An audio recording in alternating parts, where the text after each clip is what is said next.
The day my husband laughed at me in court was the day I stopped feeling like a human being. I still hear it sometimes. That sharp laugh. Not loud. Not crazy. Just confident. Like he already knew the ending and I didn't. "You're nothing without me," he said, looking straight at me, not the judge. My hands were shaking so badly I had to press them between my knees. The courtroom smelled like old paper and cheap coffee. The lights were too bright. Everything felt unreal, like I was watching my life happen to someone else. I nodded when my lawyer whispered, "Just sign." And I did. I signed everything. But none of that makes sense unless I tell you how I ended up there. How I became the woman who lost her house, her car, and even her dog in one clean stroke of a pen. It didn't start with hate. It started with love. Or at least something that looked like it. I met Daniel when I was 26. I remember the exact night. It was raining hard, the kind of rain that soaks your shoes in seconds. I had ducked into a small bar near my apartment, just to wait it out. My hair was frizzy, my jacket smelled like wet wool. And I felt invisible, like I usually did back then. Daniel noticed me. That's what I told myself for years. That he noticed me. He was charming in a quiet way. Not loud. Not flashy. He listened. He asked questions. He leaned in when I talked, like my words mattered. When I laughed, he smiled like he had won something. "You okay?" he asked, when he saw my hands shaking around my drink. "Yeah," I said. "Just cold." He slid his jacket off without a word and placed it around my shoulders. I remember thinking, no one has ever done that for me. We moved fast. I thought that meant passion. Now I know it meant control. Within 6 months, I was living in his house. His house. He made sure to say that. It was a nice place. 2 floors. Quiet street. Smelled like lemon cleaner and coffee every morning. I tried to make it feel like home. I bought plants. I hung pictures. He didn't stop me, but he never helped. "You don't have to work so hard," he said once, watching me scrub the kitchen late at night.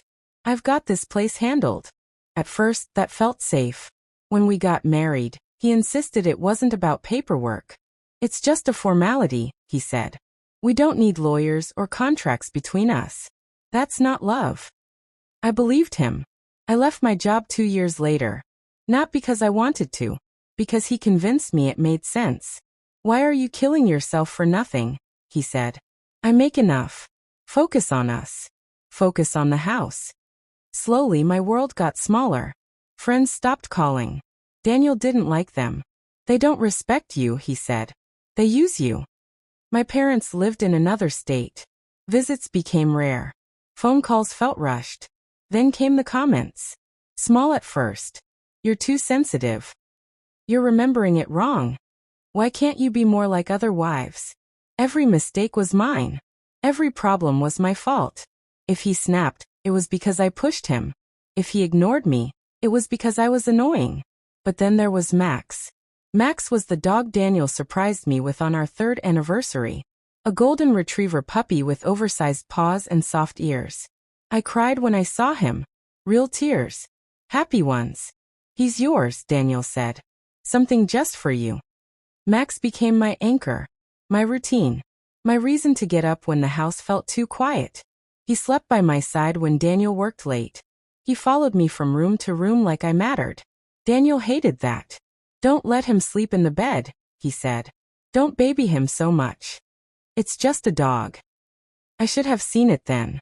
The jealousy. The way his jaw tightened when Max chose me over him. The night everything broke, there was no screaming. No drama. Just cold calm. "I want a divorce," Daniel said, standing in the doorway of the kitchen. He didn't sit down. He didn't ask how I felt. I laughed, because I thought he was joking. He wasn't. "I've already talked to a lawyer," he said. "I suggest you don't make this difficult." I didn't understand. Not yet. By the time I did, it was too late. And that courtroom? That laugh. That was only the beginning. After Daniel said the word divorce, the house felt different. The walls didn't echo the same way. The air felt thinner, like it was harder to breathe. I stood in the kitchen holding a dish towel, my hands frozen, while he walked past me and went upstairs like he had just said we were out of milk. That night, he slept in the guest room. I lay awake with Max pressed against my legs, staring at the ceiling fan. It clicked softly with every turn. Click, click, click. I counted the sounds until morning. The next weeks blurred together. Daniel became polite. Too polite. He started documenting everything. I noticed him taking pictures of rooms I cleaned, asking questions through text instead of talking. Did you pay the electricity bill? Why did you buy dog food today? I already did. I felt like I was on trial without knowing the charges. One afternoon, a thick envelope arrived. My name was spelled wrong. Inside were legal papers I didn't understand. Words like assets, ownership, separate property. Daniel explained it all with patience that felt fake. The house is mine, he said. I bought it before we married. The car's in my name. And Maxwell, I paid for him. But he's my dog, I whispered. Daniel smiled without warmth. You don't work. You don't contribute. Courts care about facts, not feelings. I called a lawyer the next day. A cheap one. I sat in her small office that smelled like printer ink and stale air. She skimmed my papers, tapping her pen. You're in a weak position, she said gently. You gave up your job. Everything is in his name. We can fight, but it will be expensive. How expensive? She gave me a number that made my stomach drop. I walked out feeling smaller than when I walked in. Daniel knew. Somehow he always knew. You talked to a lawyer? He asked that night calm, pouring himself a drink. I nodded. He laughed softly. I told you not to make this difficult. The emotional abuse got sharper. He corrected how I spoke, how I dressed, how I breathed. You look tired. You should smile more. No judge will believe you. Sometimes he was kind. That was the worst part. He brought me coffee in the morning. He asked about my sleep. Those moments gave me hope. And then he crushed it again. A month later, Max disappeared. I came home from the grocery store, and the house was silent. Too silent. No pulse. No tail hitting the wall. I called his name until my throat hurt. Daniel came home late. Oh, he said casually. I dropped Max at my sister's. It's better for him. Less stress. I broke then. I cried so hard I couldn't stand. I begged. I grabbed his arm. You can't do this to me. He looked down at me like I was embarrassing. Get up, he said. You're being dramatic. The court dates came fast. I wore my only decent outfit. The same one every time. Daniel looked confident. Relaxed. His lawyer shook hands with people. Mine avoided eye contact. Each hearing took something from me. First the car. Then temporary housing rights. Then Max was officially listed as his property. I stopped sleeping. I lost weight. My reflection scared me. At the final hearing, Daniel leaned over and whispered, just sign. You'll survive. You always do. I believed him. Until his lawyer froze. The courtroom was silent for a moment that felt like forever. I saw the lawyer's eyes widen. Daniel smirked, like he already knew the punchline. My stomach dropped. I couldn't breathe properly. My fingers gripped the edges of the chair. I wanted to scream, but no sound came out. It all started years earlier, in small ways I had ignored. That first time he mocked me in front of friends, laughing at something I had said, I thought I was overreacting. But it had begun then. Slowly, almost invisibly, he chipped away at me. My confidence. My independence. Even my laughter. I remembered sitting at the kitchen table one rainy night, Max asleep by my feet, staring at my reflection in the window. The streetlights outside flickered, casting shadows across my face. I had asked him, "Do you think I'm capable of anything on my own?" He had smiled and said, "You're fine. But why struggle when I can handle it for you?" I thought he was helping me. Later, I realized he was building a trap. The lawyer's freeze snapped me back. He opened his mouth, glanced at Daniel, then stumbled over his words. My heart pounded. The room smelled like old wood and stale coffee. The judge frowned. Daniel's confident grin faltered for just a second. That second stretched forever. "What's wrong?" Daniel whispered, a low, threatening tone that made my skin crawl. I didn't answer. I couldn't. My mind was spinning, trying to grasp what had happened. The moment before, I had signed the final documents. Everything. My name on the dotted lines. The house. The car. Mux. My pride. My years of patience. Everything gone. And now, something had shifted. The lawyer stuttered. Your Honor, it appears there is a discrepancy in the signatures. Some documents were signed under duress and Daniel's face went pale for the first time in years. He opened his mouth but no words came out. I watched the color drain from him. And for the first time, I felt a spark of hope. I remembered nights sitting alone in that cold, quiet house, Max at my side, thinking I was powerless. The nights Daniel yelled at me, told me I was worthless, that no one would ever believe me, that I had nothing without him. And now, for the first time, someone might actually be listening. The months before had been brutal. I had lived in a fog of fear and exhaustion. Days blurred together. I barely ate. My hands shook constantly. Max had been my only comfort, and losing him had felt like losing a piece of my soul. I had wandered through empty rooms, touching walls as if they could tell me everything would be okay. And yet here I was. The court went quiet. Everyone waited. Even the judge leaned forward, interested now. Daniel's smirk was gone. I could see panic in his eyes, a rare and shocking expression. My stomach twisted with a strange mixture of fear and excitement. I remembered the first time I had ever challenged him. I was 28, barely a year into our marriage. He had criticized my cooking, loudly and publicly, at a dinner with his friends. I had felt my face burn, my hands trembling, wanting to disappear. And then something inside me had snapped. I did my best, I said. My voice shook, but it was the first time I had spoken back. He had laughed and brushed it off. But that moment, that tiny flicker of defiance had never left me. It had been buried under years of manipulation, control, and fear. But it had been there. Now in this courtroom, that tiny spark had grown. The lawyer took a deep breath, clearing her throat. Your Honor, due to evidence submitted regarding the circumstances under which the documents were signed, I request a review before finalization. I felt the air in the room shift. People looked at Daniel differently. My heart raced. Max's soft paw prints in my memory felt like a shield around me, protecting me from the years of cruelty. Daniel finally spoke, his voice tight. That's impossible. I couldn't stop myself from smiling. Just a small, almost imperceptible curve of my lips. A tiny act of rebellion. The judge asked questions. The lawyer presented evidence. Messages, emails, notes I had kept secretly for months, documenting the subtle ways Daniel had controlled me, isolated me, and manipulated situations. The kind of evidence no one could ignore. For years, I had been underestimated, dismissed, laughed at. Now for the first time, the room shifted. The momentum of control that Daniel had held so tightly began to slip. I remembered sitting alone one night, crying into Max's fur, whispering that I was nothing without him. I had believed that. I had lived that. And now, for the first time in years, I felt the tiniest flicker of power, the possibility that I could reclaim something of myself. Daniel's shoulders tensed.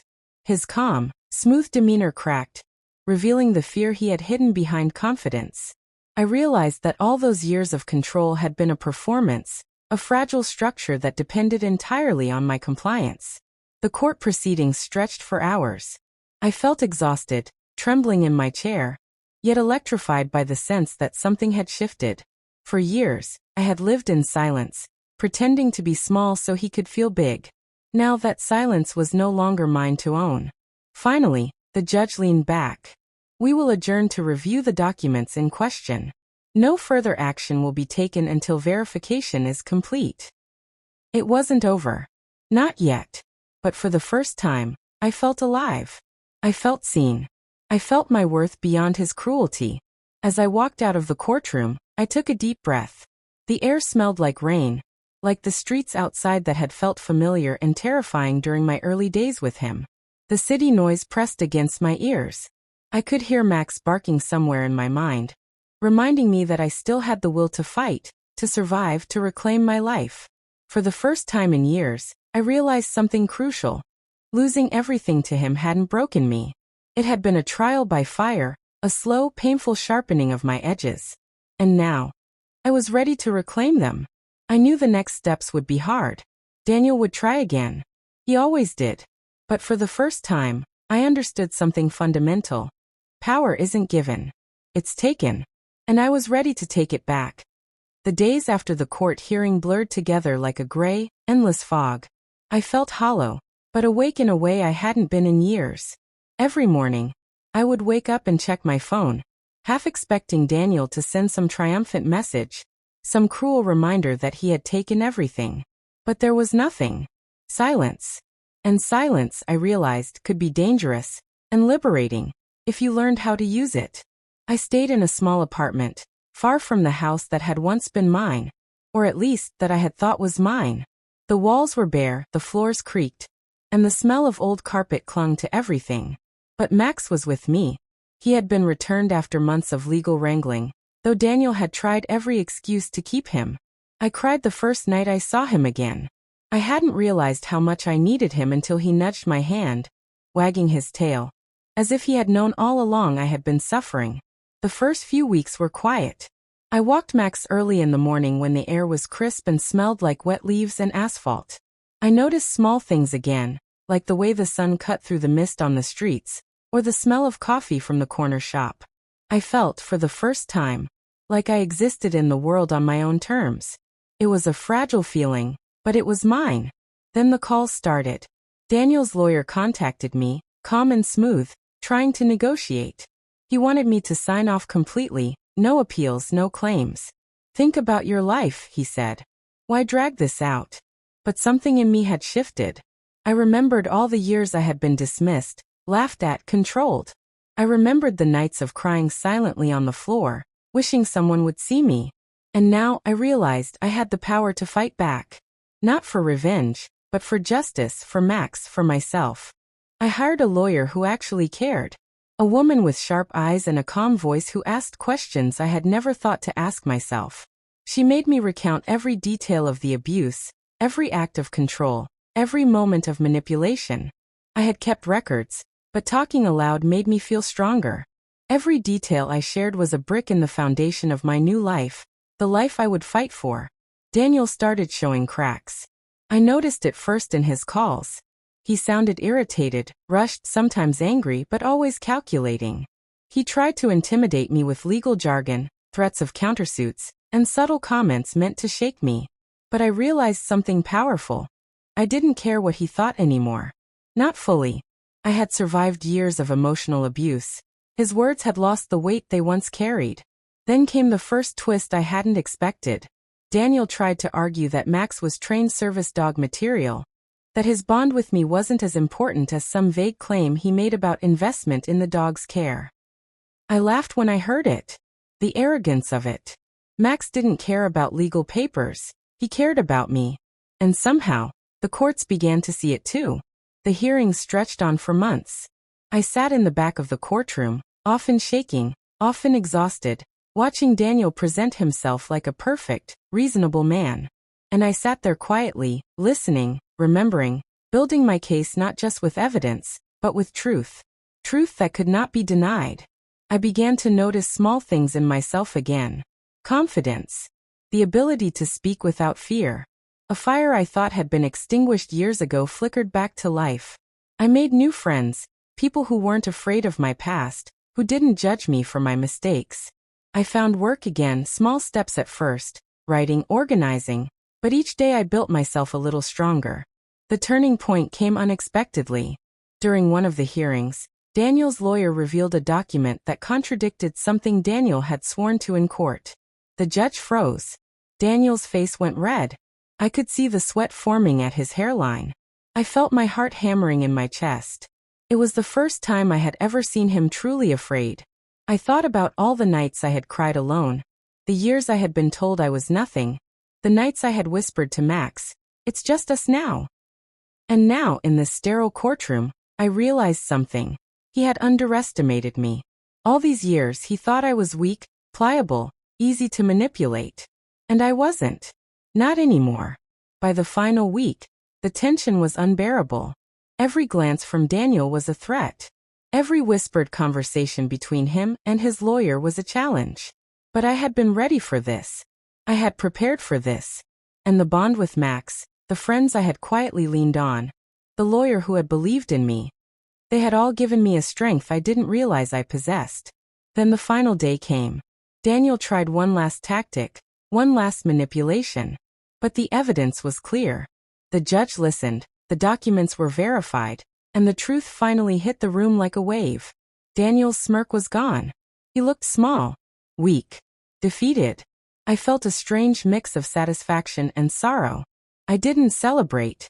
I just breathed. The gavel fell. The decision was mine. Max stayed with me. The house, shared in a way I had fought for. The car? My name returned. But more than possessions, it was my dignity, my voice, my life that I reclaimed. As I walked out of the courthouse, Max at my side, the city felt different. The air smelled sweeter. The sun broke through clouds I had once thought permanent. And I understood something crucial. Years of fear, manipulation, and despair had tested me, but they hadn't broken me. They had forged me. I was free. The morning after the final ruling, the apartment felt like it was breathing with me. Max patted around, sniffing corners, tail wagging, as if he knew something had shifted forever. I made coffee, the bitter smell filling the small kitchen, and for the first time in years, I felt steady. I didn't feel the cold grip of fear that had defined every moment with Daniel. I felt cautious, yes, but alive. Fully alive. Daniel called that afternoon. I didn't answer. I let it go to voicemail. His voice, calm but strained, said, "This isn't over. You think you've won, but life has ways of humbling people." I listened quietly, then deleted the message. And for the first time, I realized he had no power over me anymore. None. Not even his words. The weeks after were strange. People treated me differently. Not with pity, but with a subtle respect I hadn't noticed before. Friends came back into my life, slowly, cautiously, as if they were afraid to trust that I could survive, that I had survived. My parents visited, hugged me tightly, and apologized for not realizing sooner. I didn't need their apologies. I needed the truth, and I had found it in myself. I began to rebuild. The apartment became a home. Plants filled the windowsills. Books stacked in uneven piles. Max slept at my feet at night.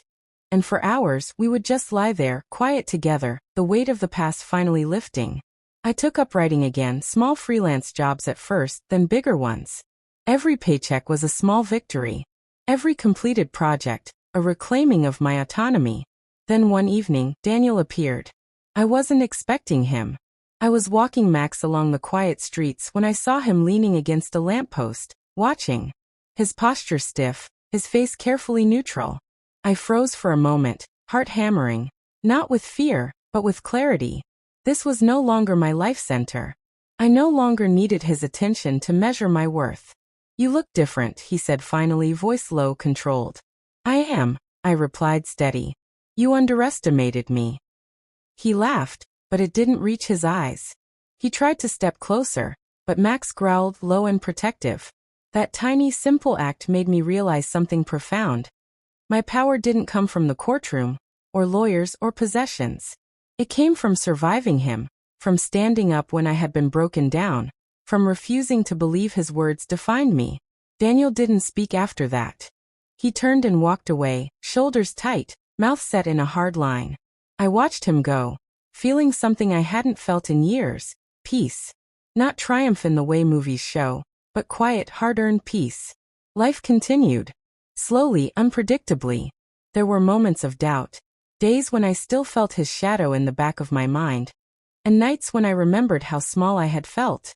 But Max was there, and I had myself. The victories were small, and they were mine. One evening, sitting with Max on the couch, watching the sun set in streams of gold and pink, I realized the truth. Daniel had taken many things from me, yes. My house, my car, years of security, moments of joy. But he hadn't taken my voice.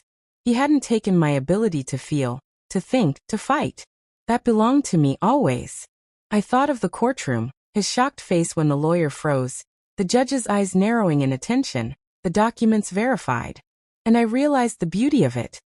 I hadn't needed to destroy him to reclaim my life. I hadn't needed revenge. I had simply needed myself. And that was enough. I whispered to Max, "We made it, buddy. We really made it." He nudged my hand with his nose, tail wagging. The city hummed outside. Cars passing, distant voices, the smell of food from nearby restaurants. Life continued. I had survived. I had grown.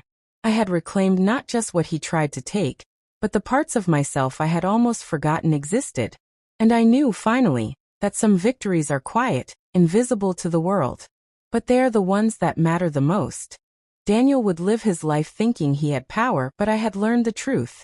Power was never his to give or take. It was mine to reclaim. And I had reclaimed it fully, painfully, and beautifully. I closed my eyes, feeling the warmth of Max against my legs, the sun fading in the sky, and whispered, "This is mine now. All of it. Every single piece of me." And for the first time in a very long time, I believed it.